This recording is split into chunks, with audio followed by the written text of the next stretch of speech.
Welcome back to Sprague Homestead. I'm Nikki, and we are talking about how to become a good rabbit breeder.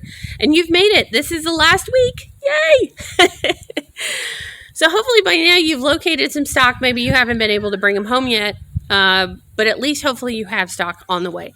So the last big step that you're going to make before we get into marketing and care and all the rest of it is you're going to start working on your breeding schedule. And I know a lot of people go, wait, did I bring my rabbits home yet?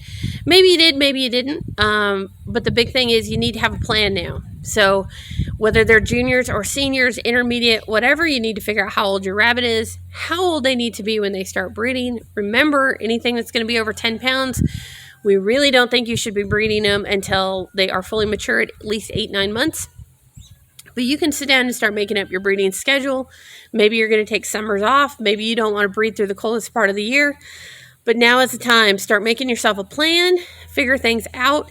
Depending on how many rabbits you bought from the breeders. And you really ought to have, I think when you start out, at least 2 bucks and 3 or 4 does. But now is the time. Start making your breeding plan and get rolling on that when the rabbits are ready. So that is the first really 8 steps to getting going in how to be a good rabbit breeder.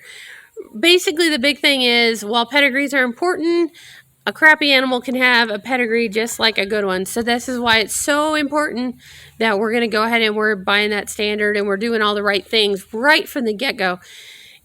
Nothing will be more sad than to buy rabbits that are just not good rabbits. And especially when you're really trying to get going as a breeder, stuff that doesn't make weight, stuff that isn't the right color, that kind of thing. So I hope these 8 steps have kind of helped. Now there's a lot more that goes on with it, obviously.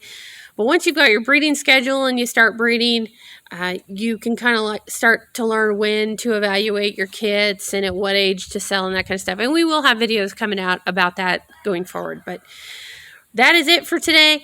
If you have questions about any of this stuff, leave it down in the comments. I'm always happy to help. If you've got questions in general, you can always send me an email at srhomestead@yahoo.com.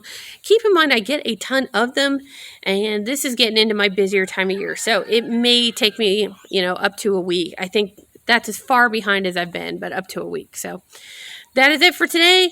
Good luck out there getting started, and we will see you next time. Happy homesteading.